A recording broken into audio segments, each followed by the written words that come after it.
Welcome to Denver Startup Week. I'm Ben Data, co-chair of DSW. This year marks the 10-year anniversary of Denver Startup Week. This community has been the catalyst for lots of change over the past decade, and this week we're coming together to celebrate the past and dream big for the future. We are able to bring Denver Startup Week to this community thanks to our 2021 sponsors. Thank you to our HQ and title sponsor, Amazon, and our title sponsors, whose leadership makes this week come to life. Capital One Cafe, Downtown Denver Partnership, Fluid Truck, Hotel Engine, and WeWork. And our track sponsors, who have made all of the great content you're hearing today possible. Founder Track, Kickstart, Growth Track, Friday Health Plans, Developer Track, Quizlet, Product Track, Palantir, Designer Track, Battery 621 and the Public Works, People Track, Exactly, and Spotlight event sponsor, Strat Labs. Our headline event sponsors are bringing the excitement this week. Thank you to B-Side Fun, Colorado Public Radio, Comcast, Coors Brewing Company, Denver Pavilions, Entrepreneurship at the University of Denver, Gusto, JP Morgan Chase, Method, Moss Adams, Pine Insurance, Promontory Mortgage Path, Red Bull Basement, Southwest, Tattered Cover, and VF Venture Foundry. Finally, thank you to our partner and member sponsors listed on the screen. Please say thank you to these companies as you enjoy our hybrid Denver Startup Week. And don't forget to use hashtag #DenStartupWeek to share your experience and moments of inspiration on social media. Have a great week.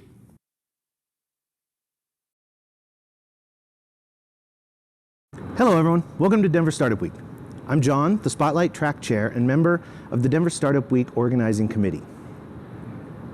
Thank you for joining us for the 10th anniversary of Denver Startup Week. At Denver Startup Week, we strive to make all of our sessions a space where attendees can connect, learn, and grow regardless of age, gender identity, gender expression, race, ability, or sexual orientation. A special thank you to our sponsors for their support in helping us keep DSW free and accessible for all. Thank you for joining us and have a great week.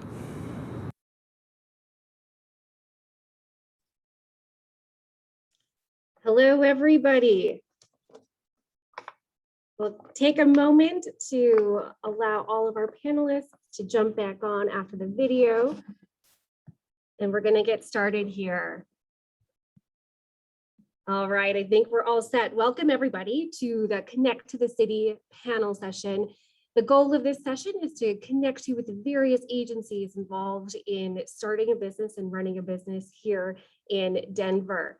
We're going to do introductions, and then we'll do about a 45-minute panel or so. We'll try to allow time for questions at the end. However, use the chat button throughout, and if it's really relevant to what we're talking about, we'll try to jump in. So I'll try to monitor those questions, but please feel free to do that. Wait to the end. We're going to make this all work for you today. And at the very end of the session, I will plan to share all of the contact information, so you can write that down there at the very end. All right, well, let's get started. I'm going to start by introducing Carrie Singer. She is the Small Business Services Program Manager from the Denver Economic Development and Opportunity Department, also known as DDO. We have Laura Swartz, who is the Communications Director of Community Planning and Development. And we have Dominic Viana, Deputy Director of Operations, Excise and Licenses, and Greg Masi, the Lead Tax Auditor of the Denver Treasury. And finally, we have Jessica French, our entrepreneur today, co-founder of the Beer Spa. So what I'd like to do is just start by having everyone reintroduce themselves and talk a little bit more about the role that your organization plays in starting a startup. And Carrie, we'll start with you. Great. Good morning, everyone. My name is Carrie Singer. Again, I'm with Denver Economic Development and Opportunity, known as DDO. And we are a non-regulatory branch of the city. I'm a member of the business development team, and we have an array of tools and resources to help startups get their ideas off the ground and be successful. I'm going to briefly talk about 3 of our internal tools and resources. One is a startup guide. We have an online startup guide that really provides a framework for any entrepreneur who's looking to start up in Denver. And it really talks an entrepreneur through the regulatory process. It's available in 7 different languages. And it's meant just to be kind of a broad primer so that one really understands the regulatory requirements at the local, at the state, as well as at the federal levels. Not to mention it's chock full of really good resources. So I will be sure to add that to the chat. Again, it's available online and it's called it's our startup guide. Next, I just want to talk a little bit about a monthly workshop that we host. Once a month, I host an online webinar titled The Nuts and Bolts of Starting a Business in the City and County of Denver. Again, it's an online webinar. It occurs on the third Wednesday of every month at 10 o'clock. And I will be sure to share information in the chat here in just a moment. So again, that's a fantastic primer to kind of getting the lay of the land here in Denver. And then finally, I'll mention that I'm a part of a team and we offer free business advising. So we want you to start up. We want you to be successful in Denver. We recognize that depending on the nature of your particular enterprise, there may be more regulatory requirements involved. And as I mentioned, there's a team here to support your efforts. And a lot of our advising and programming that we offer is done in partnership with the Commons on Champa. And the Commons on Champa is a hub for entrepreneurship here in Denver. It's located at 1245 Champa Street. And right now, programming as well as advising continue to be offered virtually.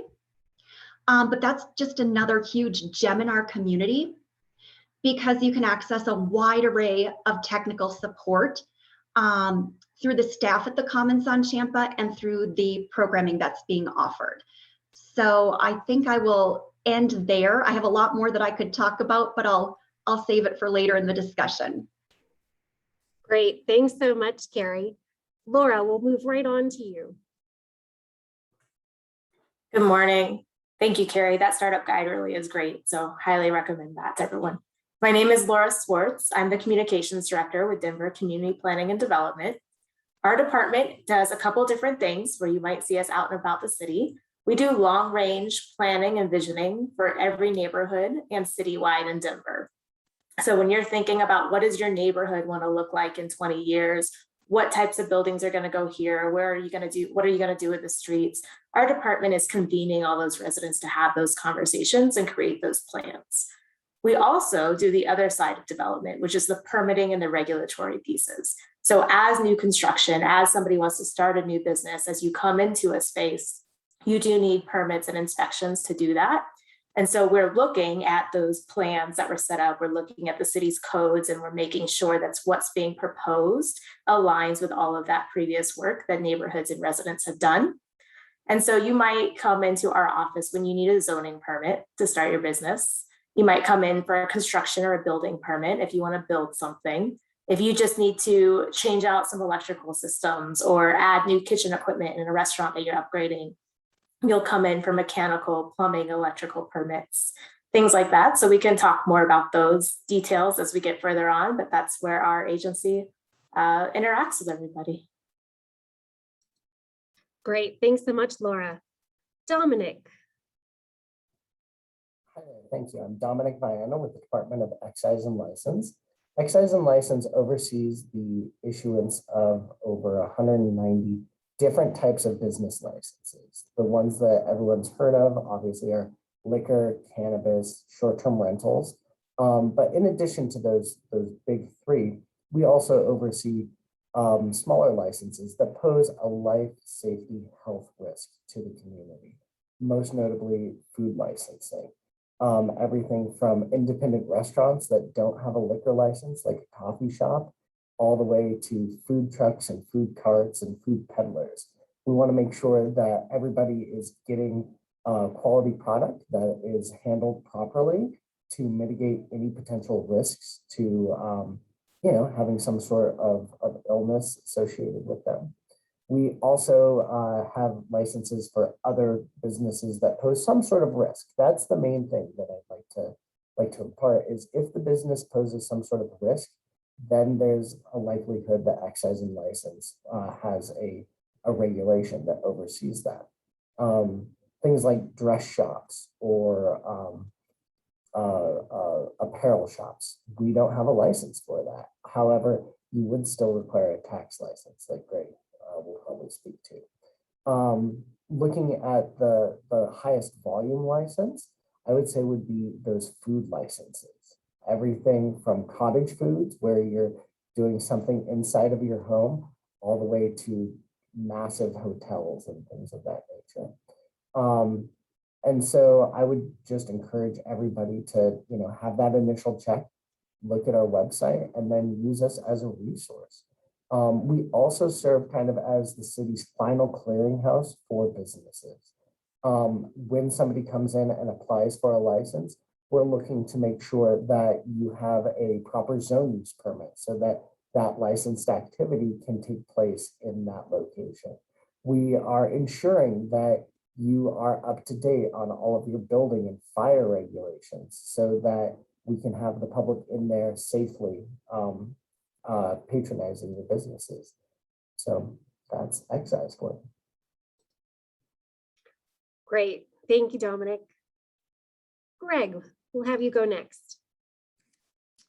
Thank you very much. My name is Greg Masi with the Department of Treasury Audit Unit. I'm a lead tax auditor, and we audit businesses around Denver to make sure that everyone's been paying their sales, use tax, and all the other taxes that we audit for, paying properly, and that puts everyone on level footing so that you don't want to be paying your taxes properly and have your competitor not doing the same and puts you at a disadvantage. But we have a lot. I won't take up a lot of your time, but I will lead you to a wealth of information. Every business needs to be licensed with the city of Denver for sales tax if you're making taxable sales. If not, use tax and occupational privilege tax. There's some other tax types also that are more specific to specific industries, such as lodgers tax, telecommunications business tax. It goes on and on. But really what I just want to lead to a wealth of information can be found at denvergov.org/treasury. And if you go to that website, you scroll down to where the business taxes portion, and it'll give you a wealth of information there to start. But you can also find a general tax information packet. And that just looks like this. Just show you, you can print it out and turn it into a PDF, but it's like 22 pages long, and it just gives you a wealth of information about the different tax types and what you might need to be licensed for and when. And it's just a great resource that I would suggest anyone who's new to business in Denver, about to start business in Denver, go take a look at the denvergov.org/treasury site and get to that general tax information booklet and start there, and you will find a wealth of information that'll help you get started in Denver. Great. Thanks, Greg. Before we get to Jessica, I just want to say that one of the really cool things about starting a business is that there are so many intangibles, things that you have to think about or process. But what's so great about this panel is that there are tangible resources that are available through all of these city agencies that can help you get these very tangible things done. So please take advantage of looking at all of these resources. Jessica, please spend just a little bit of time to tell us about the beer spa and any firsthand experience you've had with any of these agencies, just very quickly. Then we'll get into some specific questions. Perfect. Thanks, Teresa. So my name is Jessica, and I am the co-founder of the Beer Spa here in Denver, Colorado. And throughout the time when we landed here, January 2019, with our business plan and nothing else in hand, we have interacted with every single one of these agencies that we've spoken with today. So I love that Carrie mentioned the startup guide. That was like the first place that I started. It's very overwhelming and daunting. There's so many different things, tax licenses and liquor licenses, construction permits, registering your business, and you just never know where to start. So that was really the first thing that we looked at, and it was great. It just walked me through step by step the steps that I need to take, and then it gave actual resources and links to here's where you need to go to do these different things. So I highly suggest checking out the startup guide. Same with excise and license. We had to get our liquor license, so we were very involved with them throughout that whole process. The Department of Treasury was great as well. So we went to this workshop, and I'm not sure, Greg, maybe you can answer if you're still hosting these, but I think it was every month. It was an in-person workshop, and it was like new sales and use tax for new businesses in Denver. It was like a 2-hour workshop. But it was great actually getting to ask questions, because even just reading a booklet or information online, it can be overwhelming, and you want to ask questions about your specific situation. So that was super helpful as well. And then I worked intimately with Carrie. So Carrie was the one that connected us to our lenders. So we ended up getting half of our funding from the city of Denver itself, from DSW, and then the other half from one of their other small business lending partners, which was Colorado Lending Source, now B-Side. So really, it was incredible being able to work with all of these different agencies. And that's one of the reasons why we chose Denver, is how accessible individuals are from these agencies, as well as how easy it is to be able to do business in Denver. Great. Thank you, Jessica. All right, Carrie, let's start with you. Can you tell us more about how DSW supports early stage entrepreneurs? Yeah, absolutely. And thank you for that great shout out, Jessica. We were so excited to have the beer spa land in Denver, and you are such an asset to the community and such a testament to, everything that Denver is about in terms of supporting its entrepreneurial ecosystem. So thank you again for all of those shout outs there. And I'm just going to lead off with small business lending, since Jessica gave us that great promotion. So Denver Economic Development and Opportunity, your local city government, has 2 unique small business lending programs. One is a microloan program. So if you're a startup, you're brand new, you're looking to create something, we have loan monies. And again, this is a competitive process, but we're looking to fund Denver entrepreneurs. Certainly we look at the geography being here in the city and county of Denver, in addition to various factors that I won't go into over this call, but small business lending is something that you might be able to take advantage of.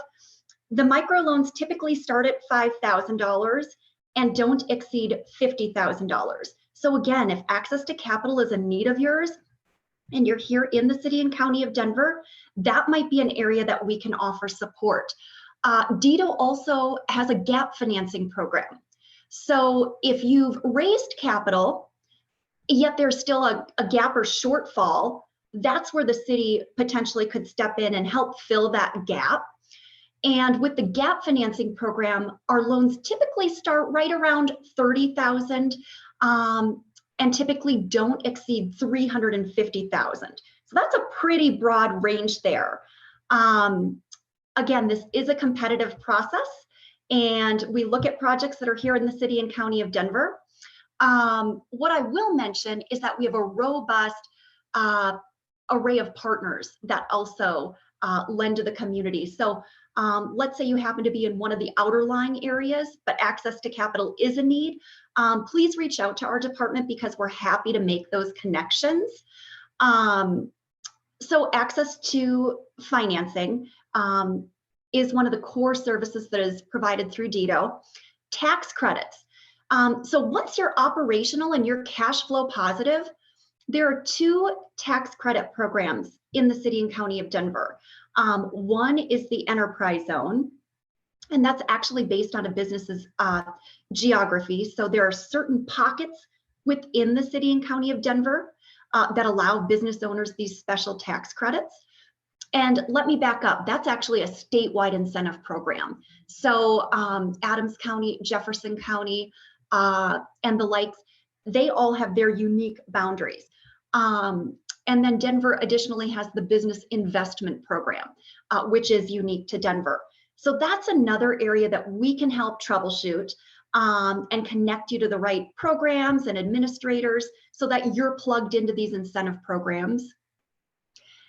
Additionally, I'll mention DIDO has a robust workforce development team. So as you launch your company and you're looking to perhaps bring on employees and or train those employees, DIDO has resources to help with the recruitment and potentially monetary resources to help with the training components. So that's another area that the city can be of tremendous resource. And then finally, I'll mention the certifications available through DIDO.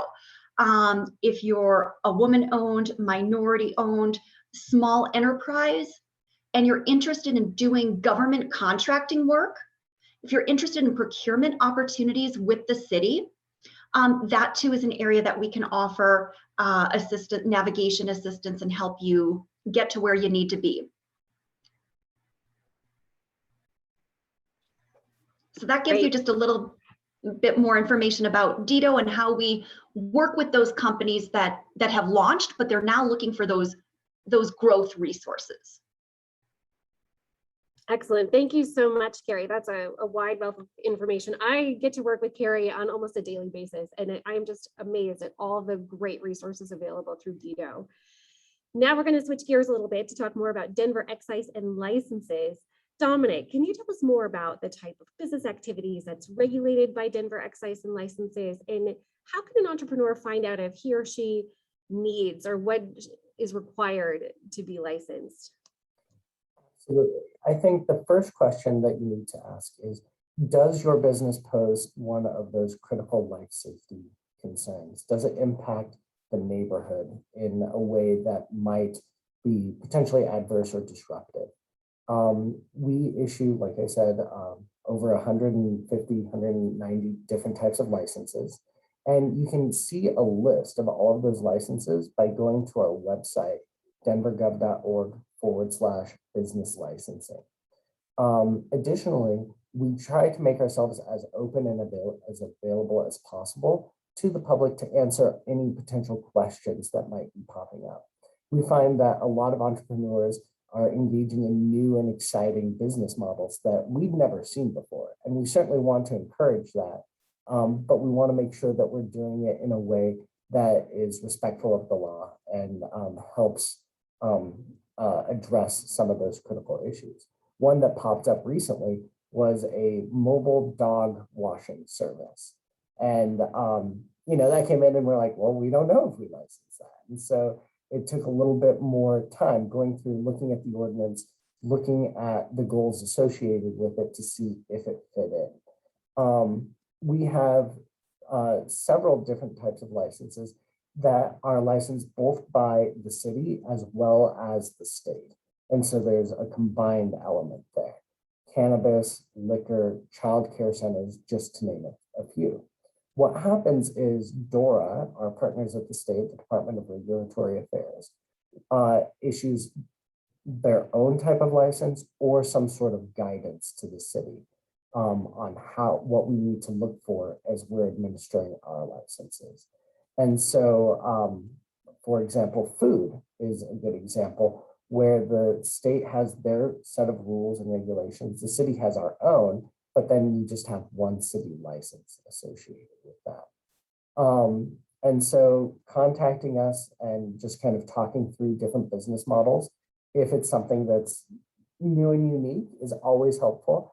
We try to make ourselves available. If you can't get your answers on the website, calling 311 and requesting a meeting or requesting some assistance, we usually turn those calls around within a day or two.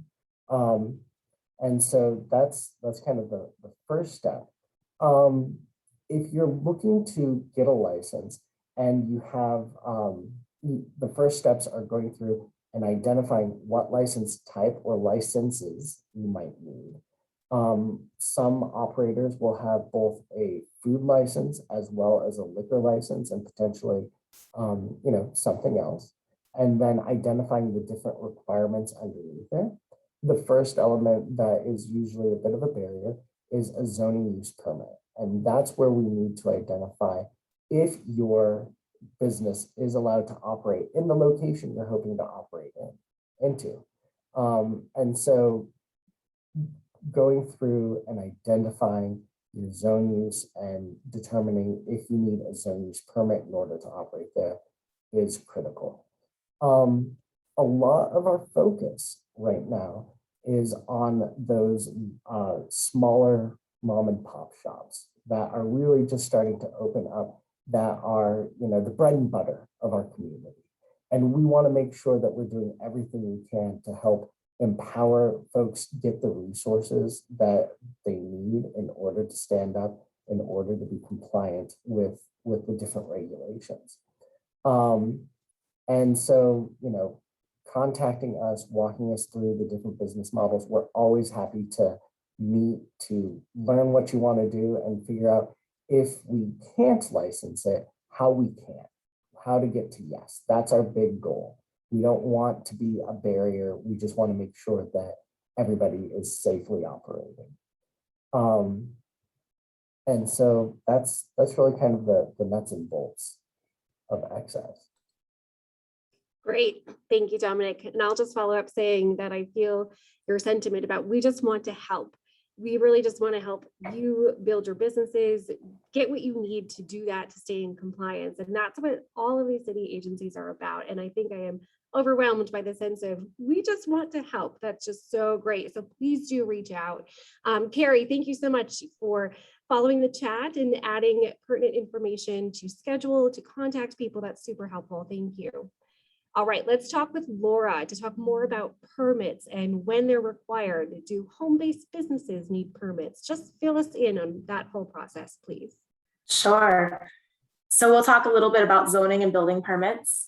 If you're running a business out of your home, the good news is that that is allowed in most areas of Denver. There's a home occupation permit that you could get. It's $20. It's a low barrier to entry, but it kind of looks at what type of business are you going to be running out of your home. And we're looking at it for kind of the same reasons that Dominic mentioned around licensing, is what are the impacts to the neighbors? And is there a safety or is there a risk to having that operating out of your house? So we'll look to make sure you're doing things that aren't, you know, you're not working with a lot of flammable materials, or you're not going to do something that's going to turn your entire backyard into a party every weekend. And we're going to hear from all of your neighbors. So we'll be looking at kind of those thresholds, but a lot of our most popular home businesses are childcare facilities, you know, law offices, any non-medical offices. You can't have a doctor's office in your house, but you could do any other type of consultations, you know, an art studio. You can sell cottage foods that you produce from your home. A lot of just really interesting activities that people will do as entrepreneurs from their house. So you do need a permit for that. That's the takeaway. You can get it online. It's pretty simple to get. If you're going to do something bigger, so you're not looking at working out of your house, you actually need to find a space in Denver and you want to open a business, something a little bit more like what her experience has been. I would recommend starting with finding out what the zoning is for that space. Does the zoning allow the use that you're hoping to operate there? That is probably the biggest question you need to ask yourself, is making sure that the type of business you want to operate is allowed in that space before you rent it or before you purchase the space. The other thing to kind of think about is planning your time out. I mean, we've talked a lot about, you know, you've got licenses, you've got permits, you've got, you know, tax implications. Sometimes you might have to coordinate with the state. A lot of this just ends up taking a little bit of time to get going. So accounting for that in your business plan, say you want to open a new restaurant, making sure that you've got the resources to support 3 to 4 months of working with an architect or working with a designer to get your building plans created and approved through the city before you're planning on opening. That's something that is a challenge for entrepreneurs. It's a challenge because you haven't been through it before and you don't always expect it to take the time that it can take. And we want you to be prepared. We want you to be aware and be able to succeed on the other end of getting everything in place. So if you have any questions about like, hey, I'm looking at this type of space, is it in a landmark district? Is it in a floodplain? Is there, you know, there was a restaurant there before, but can I still open a restaurant in it next? please reach out. We're always happy to answer those questions ahead of time before you put pen to paper, before you go ahead and start doing the work. You can reach us, you can schedule an appointment with our office. I'll put the link to do that in the chat. And we're meeting in person a couple times a week. We have just office hours where all we're doing is answering questions. And so we're not issuing permits, we're just there for you to come in and ask questions. And we're happy to meet with you at any time to do that. That's the big thing. I can go into construction permits a little bit here, but that usually comes a little bit later. But just know that if you're building anything in Denver, if you're gonna move a wall, if you're going to add a patio to a space, if you're going to make an addition, if you're going to acquire new square footage and combine two spaces into one, you are going to need building permits. It's kind of comes at the tail end of a lot of these other steps. So if you've gone to excise or you've gone to zoning, someone will tell you, by the way, go get a building permit. Great. Thank you so much, Laura. Greg, we'll talk to you now about requirements from a tax standpoint for starting up in Denver. And are they the same across the board or do they vary by industry? Thank you. It all depends what your business is. If you are going to be making taxable sales, you'll need a sales tax license. They're all free now. If you're not making taxable sales in Denver, let's say you're a law firm, starting a law firm, you'll still need a use tax license, which in essence is self-assessing yourself sales tax if you are not charged sales tax by the vendor. And the purpose of a use tax is just, again, keep a level playing field. Don't want Denver businesses put at a disadvantage to online retailers that might not have nexus in Denver, might not have to charge sales tax. So we don't want companies getting an advantage for shopping outside of Denver. We prefer they shop in Denver. But if you're not, you're certainly going to have to at least pay the same taxes that a person who shopped in Denver would have to pay. So that's the purpose of use tax. And yeah, again, you can find, besides that packet I was talking about that you can find on the denvergov.org/treasury site. There's an eBiz site that you can pay all your taxes online and file all your returns online, but there's also other helpful hints on there as well. And you can email any questions to ebizquestions@denvergov.org. There's also an eBiz helpline. Again, all that information you can find at the website. So after you scroll down to business taxes, after you get to the denvergov/treasury website, and there's just a wealth of information there. But yeah, again, it mostly depends on what type of business. There's other taxes. If you're opening a hotel, you'll need a lodger's tax license as well, and other things. And there's an OPT license that everyone needs to get, which is just paying based on your amount of employees. There's a head tax. Yeah, but that's the best resource, and you can find so much stuff there. You'll can only imagine you'll have all your questions answered. But one last thing that Jessica had brought up, we do have also a new business tax seminar that you can come in person or virtually. It is not once a month, it's once a quarter. It's usually the last month of the quarter. It's usually like the second week of that month, usually on a Tuesday, Wednesday, or Thursday. And again, it's about 2 or 3 hours, and you can ask all your questions. You don't even have to be a new business. Just any business that's looking for a kind of refresher course in taxes. And that you can also find an online version that you can access that we've done in the past at any point again on the website. So you can get lots of stuff there. Great, thanks so much. As I mentioned before, there are resources aplenty, so definitely take advantage of looking at these to help with your starting up, or even just, as Greg was saying, just if you need a refresher on things, we're here to help. At this point, I'd like to check in with Jessica to see if you've got any tidbits or stories you'd like to share about any of your contact with these agencies. Yeah, absolutely. So first off, if you wouldn't mind, I'd love to tell everyone a little bit about the beer spa, since most people are a little confused when they hear those two words together. So we are essentially a day spa and a craft beer tap room combined into one. So half of our facility, we have a 10 tap self-serve tap room. We feature a different local brewery every month to do a tap takeover with them. We obviously have a wealth of breweries to choose from here in Colorado. We have over 80 craft breweries in Denver, over 400 in Colorado as a whole. So we have a lot of great yummy beverages. And then for people that don't drink beer, we also have local cider, gluten-free beer, wine, and non-alcoholic beverages. So on the other side, we have 4 private beer therapy rooms. So inside these rooms, you have an infrared sauna, a rain shower, and a beer bath. So you can have up to 2 people in the room per session, and your session lasts for 90 minutes. And again, this is a completely private room, so this is not like a communal bathing experience. This is a private room for you or you and someone that you came with. And we have a suggested beer therapy circuit. So what that looks like is starting with 20 minutes in the infrared sauna, so you can sweat, detox, and open your pores. Then you're going to take a quick cold shower. So going from the hot to the cold back to the hot is great for your circulation. And then you're going to end with the rest of your time in the beer bath. I always like to point out that it's not Coors in the tub, even though that would be appropriate for Colorado. It is a therapeutic herbal bath. So we essentially have this giant tea bag that we fill with hops and malted barley that we get from our brewery partner of the month. And it always matches one of the beers that they have on tap with us. So it's, for example, the hops and malt from Bierstadt slow pour pills. So we put those ingredients along with other herbs inside of a giant tea bag.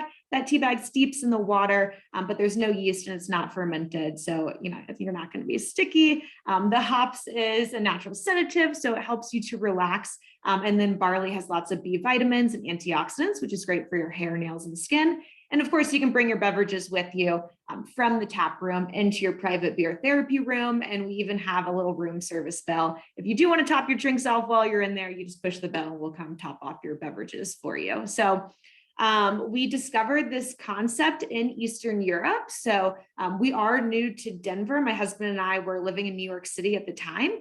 In 2017, we decided to quit our jobs, sell everything, pack 2 backpacks, and travel the world looking for interesting concepts that we could bring back to the United States. So we ended up traveling for 14 months and went to 25 countries. And we discovered our first beer spa in Zakopane, Poland, which is in the Polish Alps. And pretty quickly, we knew that this was what we wanted to do. It combined so many things that we loved: wellness, craft beer. So for the last 7 months of our travels, we spent just as much time creating our business plan and financial models as we did actually traveling. But the first order of business was figuring out where we wanted to put the beer spa. So, New York is very expensive, which is going to be a little too pricey for us being a self-funded startup. So we're looking at places that were very welcoming for small businesses. And at the time, we were looking between Denver, Austin, and Portland because we wanted places that were a great craft beer scene as well. So Denver pretty quickly won for a lot of the reasons that we're talking about today, just the accessibility and how easy it is to do business, to get funding, all of these different programs and workshops and such that were available to us and that we could easily just find out about online. So we ended up directly after we got back to the United States, we flew right to Denver with nothing but our business plan and our backpacks. And the first place that we went first we went to Starbucks on 16th Street to register our business online. And then we walked over to the Commons on Champa, which is where we ended up meeting Carrie Singer. It was just by happenstance. We were being given a tour of the building, which was very funny. And Carrie was having her office hours then, and she was very welcoming and invited us in. And through Carrie, we were introduced to all of these different programs and opportunities. We were introduced to the lending programs that they offered. So we ended up getting one of those gap funding offers that the city did. It's really an incredible lending program, especially for us. We had sold everything that we owned. So we didn't have any collateral. We had a small amount to put in, but we also couldn't say, hey, we've opened a beer spa before, since this was such a new concept. So these programs are really great for high-risk startups, places that can't get traditional funding. Actually, part of the process, we had to go to a bunch of different banks and receive letters from them proving that we could not get traditional funding, which was actually kind of fun getting to perfect our pitch. I think we went to close to 20 banks in Denver. Everyone said they wanted to come to the beer spa, but they, once we get 2 years under our belt, then we could talk about funding. So that was really great. But the Commons on Champa, I think, was our hub for getting access to all these different organizations. So at the time, and Carrie, I'm not sure if you could elaborate more on this, but at the time, USPTO, so the US Patent and Trademark Office, was hosting, I think it was a monthly basis, hosting office hours there, which if you ever even try to call USPTO, it's impossible to get a hold of someone. So the fact that I could sit down for an hour and talk with someone for free there was really incredible. So they helped kind of guide us through the process of trademarking our brand.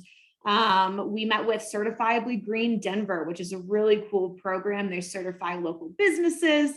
And through that, I was informed of different rebates that were available to us through Denver Water as well as Xcel Energy. And we got close to $3,000 back in rebates for equipment that we were already planning on installing. So that was a wonderful program. We also got access to the business investment program tax credits. So if you grow a certain size, if you make a certain investment, or if you hire a certain number of employees, you have these tax credits that are available to you. So we will be eligible for those starting next year, which is very exciting. I believe there was a summer youth employment program as well. I went to a workshop on that. So it's essentially interns that you can get over the summer for a wide range of different industries. And this is completely funded by the city as well. So that was really exciting to help you through the recruitment process, through managing the interns, all the way through, paying for their hourly wage. The use tax seminar that I referred to was really helpful because tax was very daunting for me. This is our first brick and mortar business. So having to pay sales tax and use tax was all very confusing, even just reading the booklets and information online. So that I would highly suggest going in person. It's great being able to ask your specific questions, to someone that can give you the answers right then, rather than having to wait on the phone on hold for a while to talk with someone. And then there's also at the Commons a bunch of great, just these workshops and programs. I went to one on data privacy, which was very helpful to know if you're collecting customer data, there's ways that you need to protect that. So that was a very helpful workshop. And again, all of these things were completely complimentary. They're free, so easy to access. And that is why we chose Denver to open the beer spa. I haven't seen anything like this in any other city. So I would highly encourage everyone that's watching this to please don't be afraid to reach out to any of these organizations. It's great that you can actually talk with a human and meet with people one-on-one. And if anything, please go to the Commons on Champa, meet with Carrie, do just a consulting session. And she is a great connector to all of the different resources in Denver. Awesome. Thank you, Jessica, for sharing such an inspiring story and a really cool story and a cool concept, and just your experience touching base with all of the agencies needed. It is a lot. And so I really like that you're focusing on meet with us, talk to us, look at our resources, because it's there and we can help every step of the way. Thank you so much. I'm just monitoring time and we have about 15 minutes or so left. And so if anybody has specific questions, any of the people watching today, if you have any specific questions, go ahead and start putting those in the chat and we will try to pick those up as we go. And we're going to open up questions to all of the panelists at this point in time. And following off of the beer spa, we have a lot of entrepreneurs that are looking to start up food and beverage businesses. So I would like to touch base on that with our panelists. If you can share any requirements or offer any advice from your department to these people starting up specifically food and beverage businesses. I can start on that one. You guys want? Okay. We have a great website that we designed just for food and beverage, and it's at denvergov.org/restaurant permits. And at that site, it's going to walk you step by step, check to make sure you're in a landmark district, check to make sure you got your business license, check in with the tax, check in on what your zoning permit should be, check in on what building permits you'll need. So I would suggest if you're thinking about a food and beverage business, just to go to that site first and just kind of wrap your head around some of the things that are going to be required. Because on there, you'll see a list of here's common activities that people do that they don't realize will trigger a permit or a health inspection or some other type of requirement. So a lot of what we see is people that are going into an existing restaurant space and they're opening up a new restaurant there. And they say, well, it was a restaurant before, it's a restaurant now, I should be good, right? And it doesn't always work like that, because a lot of times when you go into a new space, the first thing you do is you upgrade the kitchen equipment. You say, oh, they were cooking Chinese food before, and now I'm doing barbecue, so I need different equipment. And so when you're doing that, you also need different ventilation. You have different electrical requirements, your plumbing requirements, how much grease you're discharging down drains might be changing. A lot of these things might be triggered by some of just the upgrades that you do when you naturally take over a new space. They actually do require a level of city review to make sure that our infrastructure as a whole can support what you're doing. Similarly, if you go into the lobby area and you say like, oh, the tables and the chairs, like they had high tops, I want booths, or I think I can put 5 more tables over here. I want to build a little stage and have some seating up here. When you start making those changes, you actually start impacting the way people exit from the space and in case of an emergency. So the fire department wants to take a look at that. They want to make sure you still have the right number of egress. If you've increased how many tables and chairs you have, do you have the right number of toilet stalls to provide for all the people that you're going to be having there? So there's a lot of small changes that people think, well, I'm just going to do this one little thing. And you're not always thinking of the downstream effects of that. So I would definitely say go to that website, Restaurant Permits First, and start looking at some of those common projects that people do to start understanding like, okay, well, what are the implications if I want to do this? And then all you have to do is come in and put your plans together to say, these are the changes that I'm making. And then we will walk you through getting the building, the health, the fire. We do all of that stuff internally. You submit one application and we're working through all of that with you. So that's where I would start if I was new to that food and beverage. Absolutely. And if I may hop on, I mean, there are those 2 different types. You've got a restaurant, something that we all recognize definitely needs a license. And then there's one question that always pops up of cottage foods, right? And understanding what those cottage foods are. So first, even a cottage food license, if you're operating out of your home, you still need a zone use permit. It's fairly straightforward. It's I believe a home occupation zone use permit saying that you can run that business out of your home. And then understanding what types of foods, what types of things can be sold through a cottage food license, right? And so really, these are all things that are very shelf stable. These are things that generally don't require refrigeration. The finishing is fairly straightforward. Honeys, jellies, jams, those qualify, as do dehydrated fruits, some baked goods, fruit butter, to name one, eggs. That's one that has really popped up recently. I'm not quite sure why, but you can sell eggs through cottage license. There's a limit on the number of eggs that you can put out there. And I recently found out that we do duck eggs as well. So those are allowable to be sold under the cottage license. And things that aren't allowed are sauces. That's something that pops up. Salsa consistently. People want to or think that they can sell under a cottage license. The state regulation prohibits it, prohibits dressings and condiments and pestos, things of that nature. You will also be required to get a business license. The business license is fairly straightforward. It's just 4 forms that you have to fill out. The general application form, we need to get a copy of that zone use form. We need a form that indicates that you're allowed to operate, where you're operating. And then the state requires us to collect a affidavit of lawful presence, just saying that you can operate legally here in the country. There are some nominal fees associated with it, depending upon the size and of the operation and the class of the license. There's a general application fee of $200. And then depending upon the size, it's either a $95 license fee, and I think it goes all the way up to like $250 for larger operations.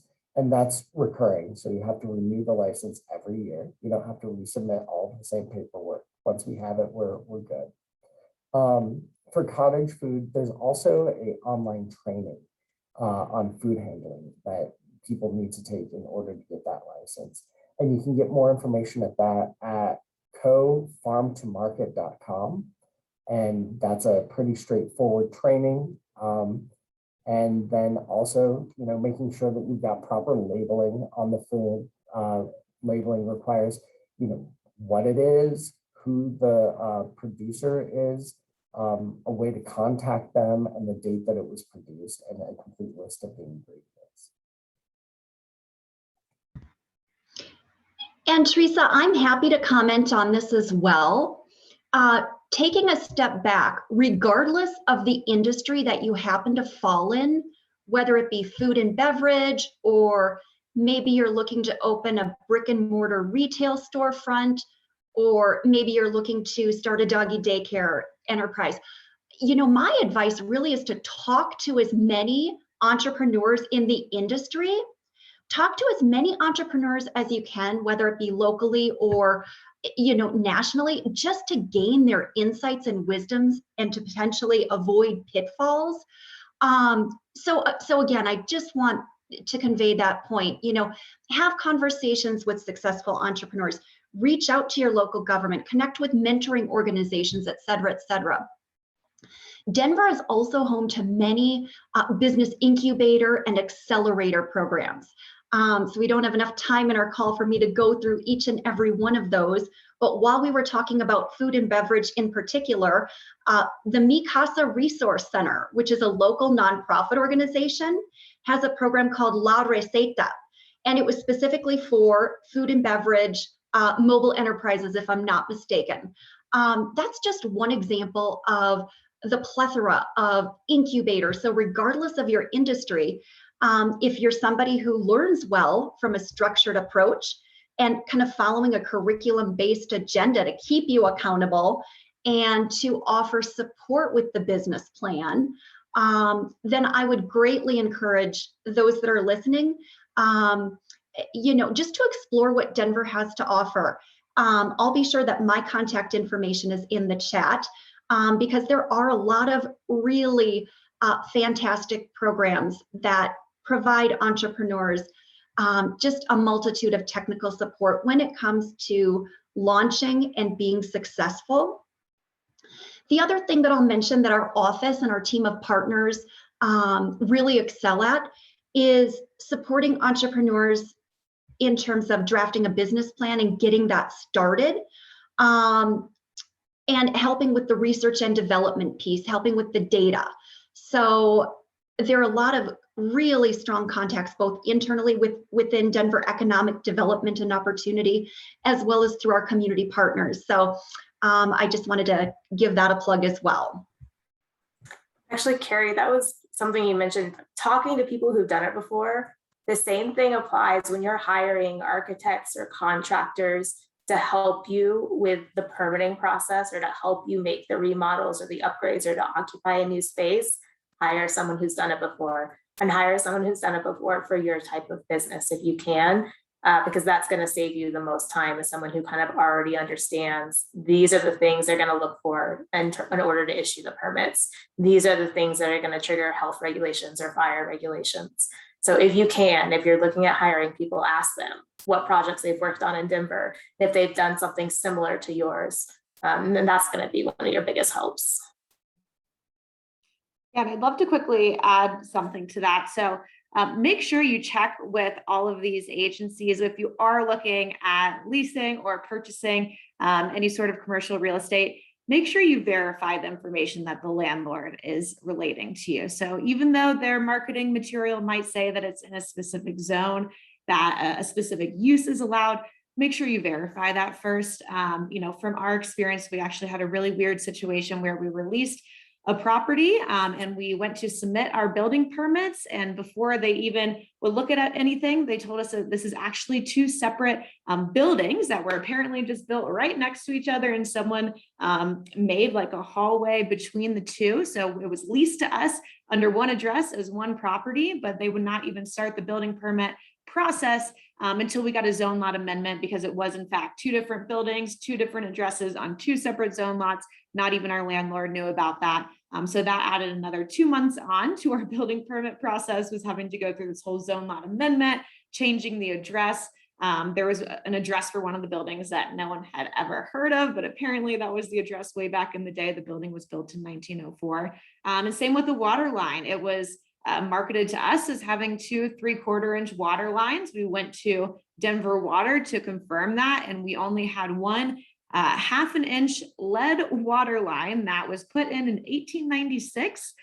So with all of the buildup, they were surprised that we were getting any water into the building at all. So make sure you check those things before you sign anything. I'm very, very glad that we did, because we would have been in a really bad situation. Probably wouldn't have been able to open because things like upsizing a water line, that's $30,000, $40,000, $50,000, which we obviously did not have in our budget. So never take what someone tells you, especially a landlord, for granted.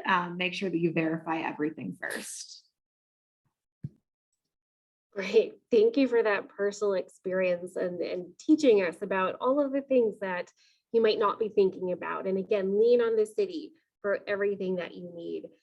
We are going to wrap up here in a few minutes. Before we do that, I'm going to share my screen so that we can, I can show you that contact information. And what I would love to do is have people, we have 3 minutes, so really quick final comments, tips and tricks. I would love everyone to have a chance to be able to talk. So please jump right on in.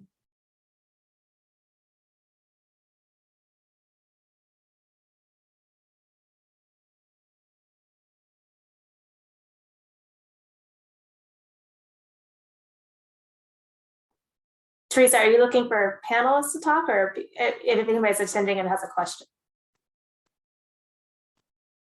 Oh, there are no questions right now. So for panelists, thank you for clarifying. Just really quick final comments for our panelists. Thank you. Gotcha. Well, thank you guys all for having us. It was a pleasure to be able to speak to everyone today. If you have any questions, definitely use our contact information that's up on the screen. You can come meet with us in person, shoot us an email, call us. As Jessica kind of pointed out, doing that before you sign paperwork is a great idea. We're happy to help you verify anything that you're being told.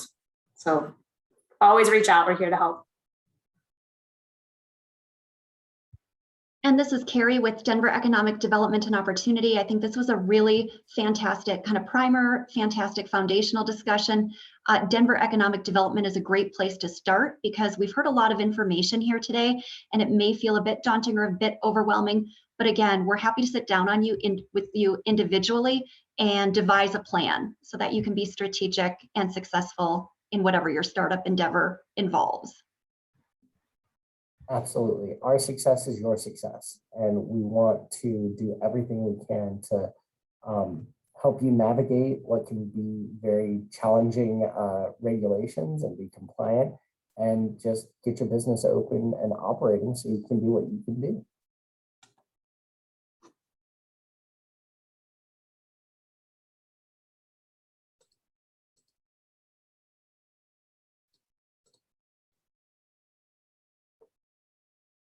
Greg, any final comments?